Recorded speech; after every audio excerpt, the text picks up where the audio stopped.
We like your food, we like your style, we show up at your house. We've got a little request of you, we hope you'll hear us out. You take from us or use your own and cook us what we ask. It might not be a specialty, but we know you're up to the task. It's dinner by 8.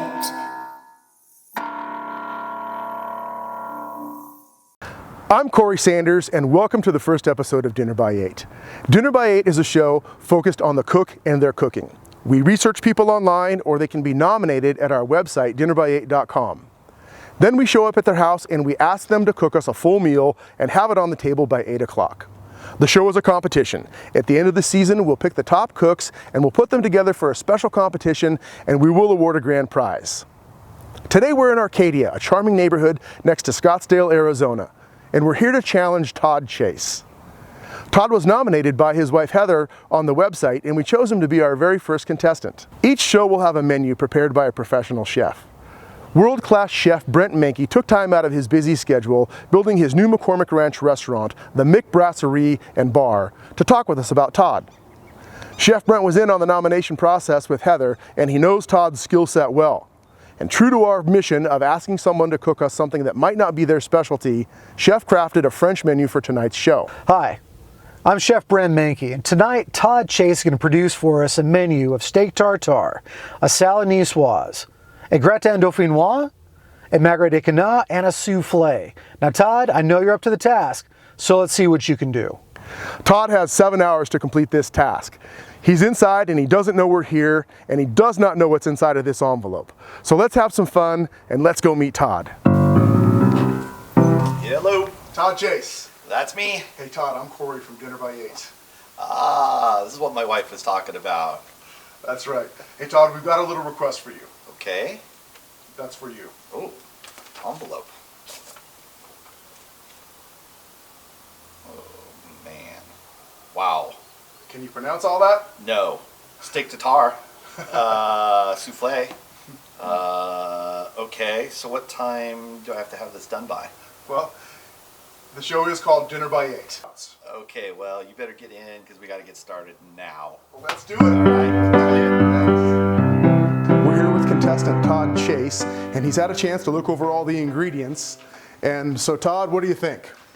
Wow, definitely more ingredients than the recipes call for. You know, like the song says, you take from us or use your own, but cook us what we ask. So now it's up to you. I'm gonna do it. Sounds good. Hey, first off, we have something for you. Oh, wow. Okay. Todd has a Dinner by 8 jacket for you. We'd be honored if you wore our colors. Wow, this makes it official. You are official. All right. Thank you. All right. Well, I think it's about time Todd got going. Give us a moment and we'll be right back.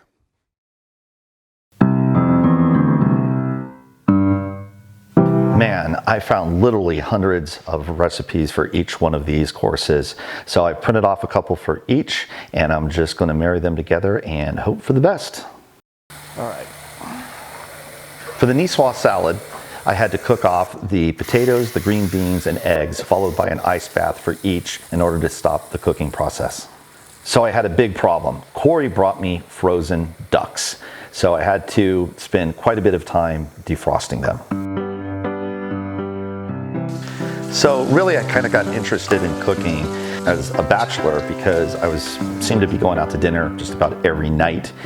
And after a while, I just kind of started looking at what I was eating and going, you know, I could probably make this different. I might change this, I might do that.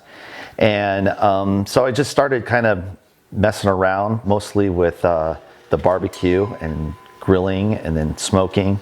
And I really started to get a lot of response from what I was posting, which in turn kind of fed me to do more. I've really always liked cooking. Yeah, it's been fun. It continues to be fun. I have a lot of people wanting me to open my own restaurant. I tell them no, I'll never do that. But you know, maybe a food truck on down the road in Hawaii. We'll see. I have no idea what to do after that. So, other than wash my hands, you like? Yeah. Meat is murder. Todd's got a great game plan going on in there, but he's going to need some help. Dinner by 8 rules state that each contestant gets a surprise lifeline.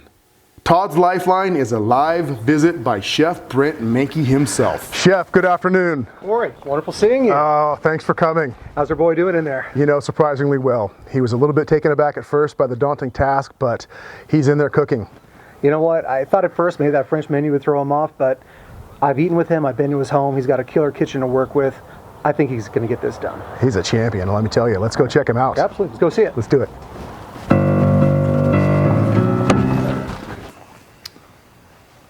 You've got to be kidding me. Are you in on this? How you doing there, my friend? Oh. Who do you think was going to put together this menu for Well, you? it all makes sense now. It's all in French. I can't even speak the language.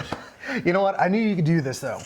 But we had to throw in at least a couple wrinkles. I mean, Yeah, obviously, whole duck. Thank you. the whole duck. Yeah. Well, come on. You got to be able to butcher down a duck and take care of Right. that. I mean, that's... Yeah, head, everything. Well, just don't put it on my pillow tonight, all right? Well, Godfather. Well, how's everything coming along so far? It's coming, you know. We got it's a lot. We got more ingredients than the recipe calls for. So Cory wanted to mess with me a little bit there, you know, with some big taro root. Was that your idea? Well, you know, if I was, okay. this is all available to you to do with whatever you want to be able to do with it. Hit Don't beat me with it. this. Sorry Yeah. there, brother. There you go. You didn't overcook these, did you? You know what? I haven't even tasted it. I'm just going by the timer. Got a nice crunch That's to pretty it. good to me. Nice, tender, still a little bit crisp. Exactly how they should be. Yeah. Nicely done. All right. Nicely Check done. Potatoes. Okay. Potatoes. Okay. Got your potatoes, you got that. Beans. Cooking more beans. Beans. Yeah, so I'll have enough beans. I think I'll have more than enough beans. Okay, well that's your niçoise. Well, what about the Yeah. tuna? What are you going to do with that?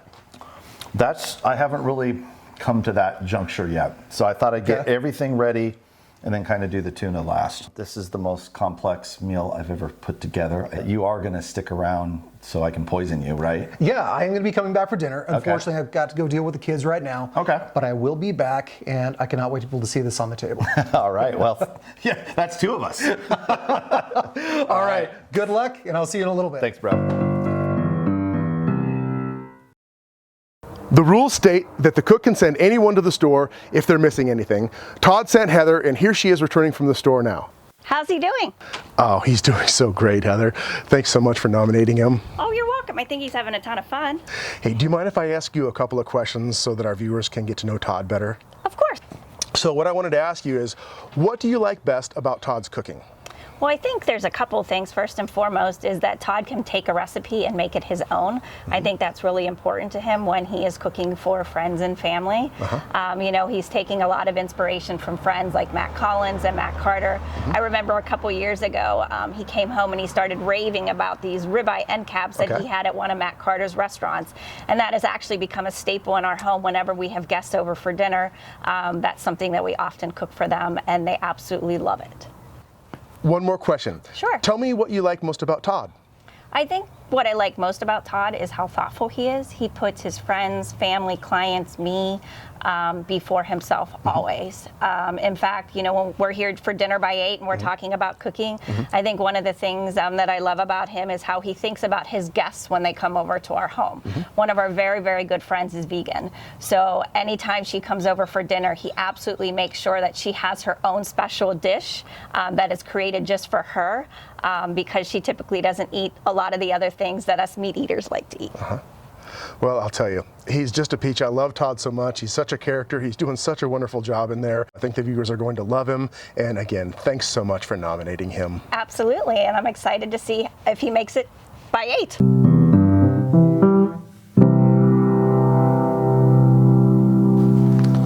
So Todd, how are we doing? We've got the beef ground for the steak tartare. Now I'm making putting that all together. So, I do have to interject something Yeah. here that I'm very concerned about. okay. So, Would that be this? The blood on me? I was noticing that. Yeah, Now, is that yeah. blood or is that red wine vinegar? I killed Brent. Oh, no. Yeah. You're going to be in big trouble, my Well, friend. you know, You need him, okay? I'll bring him back to life. There's a doctor in the house. Oh, that's good. How was soccer, Chef? You guys did great. Did great, yeah. Happy to be back, though. So, I guess I should ask, how do you feel like he's doing? Well, you know, he's just really busting it in there. He's doing a great job. And I had a talk with him about the souffle, and I offered him to do a test on a single souffle. You know, he acknowledged that he'd never made a souffle again. Never made one. Never made a souffle. 8 o'clock. 8 o'clock is going to come around pretty fast. I mean, the clock is ticking. I mean, it's clicking, you know, really, really fast. So it's coming. You wait. He will start to sweat. Well, I have an idea. So I think we should go in there. I think you should go in there and check out how he's doing. Okay. And, you know, I don't have a problem with you sticking in the kitchen with him and maybe coaching him a little bit here and there. You know, of course, you can't do anything for him, but maybe helping him to put this over the finish line. This is a difficult task. I mean, there might just be simple ingredients, but this is a technically difficult meal. There's a lot that can go wrong. So if I can help, happy to do it. I was stressed for time, and I had a lot of potatoes to slice. So I jumped right in with the mandolin, and lo and behold, I cut my finger really good right like that. Oh, you got it. Look at it. I know, it hurts just to look at it. It was like, see it? Yeah. Where's the guard? Yeah, it's right here. He's the guard. Yeah. Got a tape. Yeah. That's all I need. Put on the glove. Oh, I will after I put the tape on. Time was a factor, and I had to keep going. So I put a potato on the guard and kept going while Bill went and got his medical kit. I love potatoes au gratin, and I really wanted to make these potatoes something special. So I was trying to put my heart into it. I made a sauce out of milk and whipping cream with Gruyere cheese, and I got the nutmeg and salt and white pepper just right. I layered the potatoes and seasoned at each layer. I knew the chef was going to be judging my work, so I took my time with this dish. So now on to the ducks. The ducks. Where are we at? Okay, let's take a look at the carcass right here. Okay, so you got your center line right here. Mm-hmm. But you can see you've almost left that entire piece, entire tender on that side. This side, not too bad, except look, you've got that entire front one right here. Okay. All in all, but not too bad. How about the quality of the duck? Let's take a look at that. Okay, you can see the skin.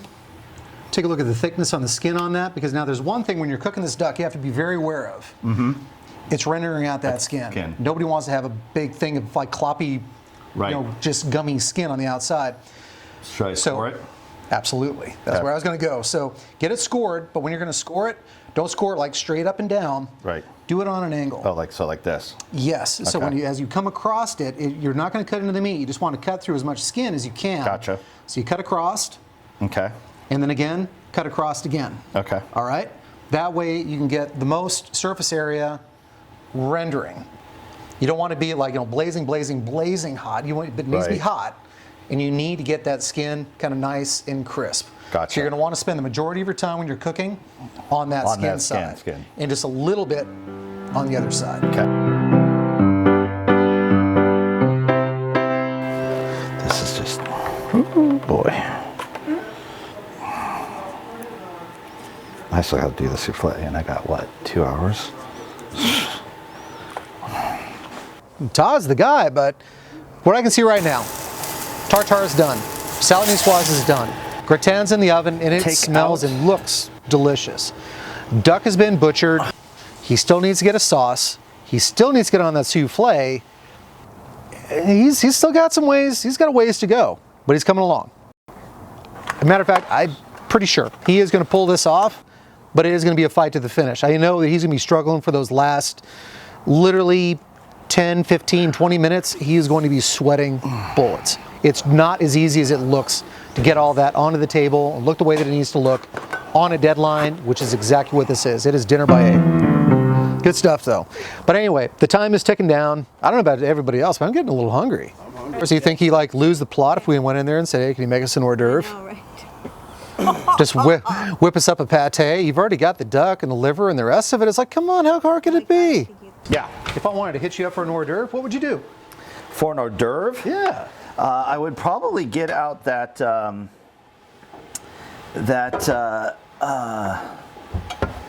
me see, that's going to be the tartare. Do the beef tartare as an hors d'oeuvre? Well, Well, yeah. we want to be able to serve that by 8. I was going to say between now and then. Between now and then, If I didn't want to like throw you in a complete tizzy and a complete tizzy, and try to be able to kill us. oh, and not kill you. Let me see. I've got some grapes. I've got a carrot. Again, don't hit me with it. Yeah. I'm gonna say I'm gonna let you fend for yourself because I gotta get a souffle going and a tuna going. So I'm just gonna let you say you wouldn't- figure it out. No, they're Todd. Stacy set you up. Oh, okay. Well, I think in the refrigerator there could possibly be. Oh, how about some pastrami, smoked salmon, or a little some meats and a little cheese. Would that go with your wine? That sounds amazing. You think if we grabbed you a board someplace? Yeah. Okay. Grab me a board someplace. All and right. We'll be good Let's to see. go. How about this one? Oh, yeah, that's a big board. That's a tree. Dude, I like your board. That's sexy. By the way, how's Yeah. that hand feeling? It actually doesn't hurt at all. Okay? You're all right? 'Cause, yeah, I'm fine. Okay, good. Might be a different story later. I think almost every professional kitchen I've ever worked in, most of those guys, they don't fear any man, but they definitely fear that. Yeah. Like that's, It's a killer. it, And let's it do a is, little it is a killer of cheese. fingers everywhere. All right, A little bit of fruit. fruit. You got any fresh fruit around here? I'm gonna hit this with a little water. Thank you. All right. There we go. Todd, Bon thank you. appetit. Cheers. You're the Cheers, man. buddy. Oh, thank you so much for having us You're in here welcome. today. Appreciate that. Okay, who's hungry? Todd just put us Enjoy. together. That beautiful charcuterie board, some crackers, some pastrami salmon, a little bit of pancetta, some salami, some hot capicola, some crackers, raisins, and some grapes. Brilliant. Let's see. Yeah, enjoyed every minute of it. You know, it is a challenge. But you And get I a just night- want to thank my wife for putting me up to this challenge.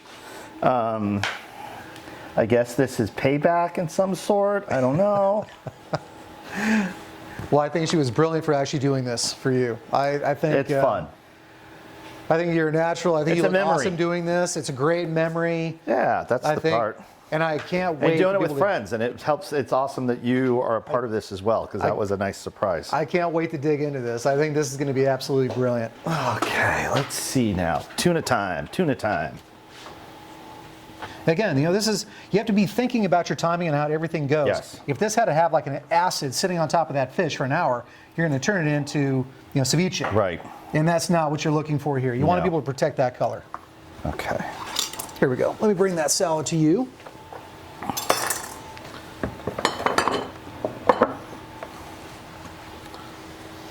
See, one of the things that I love about Salade Nicoise are those beautiful colors. I have no idea what I'm doing when it comes to souffle. So my good friend, Chef Menke, can you help me out? I certainly can. While I drink a little water and hydrate. So the question is, what kind of souffle would you like to make, or do you want to have a little bit of guidance about which direction to go? I'd love to have guidance. Okay. I know you said earlier you had some nice chocolate that's had here on the table. Yeah.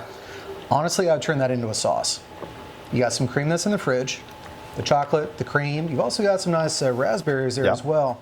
I'd be tempted to kind of puree those and put those in with the sauce. You can keep the souffle itself kind of neutral. Mm-hmm. But now here's the thing, and it's the reason that I chose souffle. Mm-hmm. It is all about technique, and there's nowhere to hide. You can literally make souffle with 2 ingredients, just eggs and sugar. That's it. Okay. And you can get it done. But it's the technique that actually turns it into what it is. Souffle is something that's just, it's ethereal, it's light, it shouldn't be eggy, it should just be like this little cloud of goodness. I swear, you bite into it, it's one of my favorite desserts ever. But technique, why don't we start about what we're gonna need. First off, you're gonna probably have to crack and separate about 18 to 20 eggs. Imagine each one of these souffle dishes, if you're gonna Okay. make 6 of them, 3 eggs per souffle. Okay. The reason why it has to be on bake and not convection is because you have the air current, once that starts to rise, we'll blow it over. Okay. Okay, so you can't have that, so it has to be on bake. You have to raise the temperature, it should be about 400 degrees. Okay. It's one of those things that has to cook just a little bit hot. Gotcha. All right. 2, to be able to get it to rise, we need to be able to prepare our ramekins. First is butter, second is sugar. Okay. So the sugar itself will butter the inside. You pour the sugar in, just get the excess and pour that out. The sugar and the butter on the outside will allow it to begin to release and allow it to be able to rise. Okay. You'll be amazed, actually, the height that you'll get out of a souffle if it's properly done. We also need to construct a double boiler. Oh. So just pot of water, stainless pan, simple as that. Okay. You also need to get your KitchenAid mixer because that's where your egg whites are going to go. Okay. All right. So the first thing, separate out the eggs. Okay. Whites in here. Get your stainless steel pan. Yep. Yolks in that. Okay. All right. All right. Start with that. Okay. How we feeling? Well, right now, after what I just did to my finger. Okay. Time is ticking down. Yep. Okay, so Half an hour. fat side down first. That side down first. How do you feel about garlic on it? What you're going to want to do, because it's going to start to render its fat. Okay. Once it starts rendering its fat, you're going to take a sprig of that thyme, which I kept for you. Okay. Where to go to? Oh, there it is. Yep. You're going to take a couple garlic cloves, throw them in the pan. Okay. A couple sprigs of thyme, throw that in the pan. Baste. All right.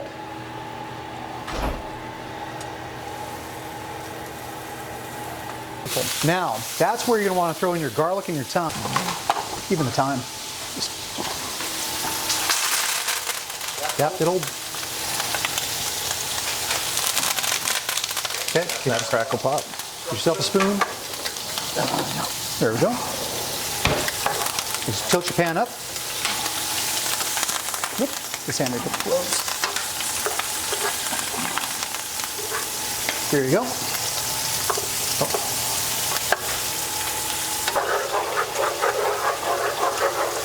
$7:43. All right. Counting down.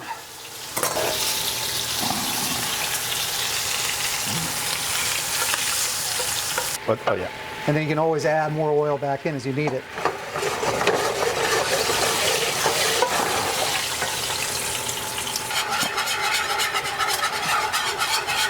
Always add more stock. If you think you need to richen it, you can add more of the duck fat. If you think you need a little bit more orange flavor, you can add more orange.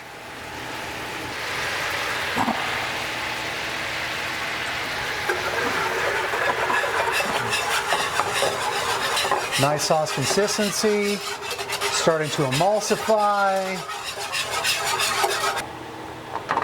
Look at that shine though. Todd, seriously, it looks fantastic. All right, counting down to the final step. So here we are, finishing up with the duck. It's time for him to start staging everything. So we have all the dishes that should be coming out here momentarily so we can see what we've got. All right, first coming out, we got our steak tartare. Good grind, great flavors, right texture. I'll tell you what, he hit a lot of those things just right. I would have liked to have seen a little bit more acidity and a little bit more herbaceousness, but by and large, awesome dish. See, the duck is still finishing. He's gonna have to get that finisher pretty soon, because here's the trick. He's got to get that cooked to the temperature that he needs it to, but it has to have time to rest, because otherwise we're going to cut into it. It's going to bleed out all over the plate. That salad niçoise, personally a dish that spoke to me tonight. All those ingredients perfectly cooked. The potatoes were just right. The green beans had a nice little crispness to it. Not underdone, not overdone. The tuna, beautiful sear, and a French vinaigrette that my wife's grandmother, would have been proud to make. Awesome job. Okay, removing the duck breast, give them some time to rest. Okay, I'm counting down. We had the gratin Dauphinoise, and it was exactly what it needed to be. Just that unctuous potato bite with the cheese, the butter, the cream. Dude, that was dynamite.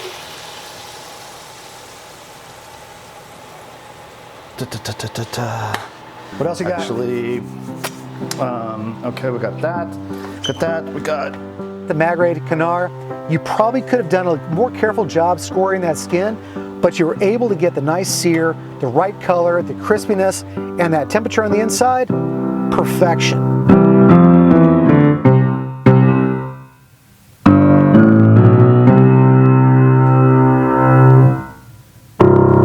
time to make souffles. So, you're going to have about a quarter cup of sugar for every 3 eggs. So you got Okay. 18 eggs in there, correct? Yeah. Okay. So you're going to be looking at about 3/4 of a cup for the Okay. whites and 3/4 of a cup for the yolks. chocolate. There you go. Beautiful. And at this point, everything has got to be careful, careful, careful. The souffle, I was super worried for you. Super worried. You didn't know how to do it. We talked you through it. You did all the techniques. You married the ingredients. You nailed it. That cloud-like, filling, it's exactly what a souffle should be. A little chocolate Grand Marnier sauce. Call it good.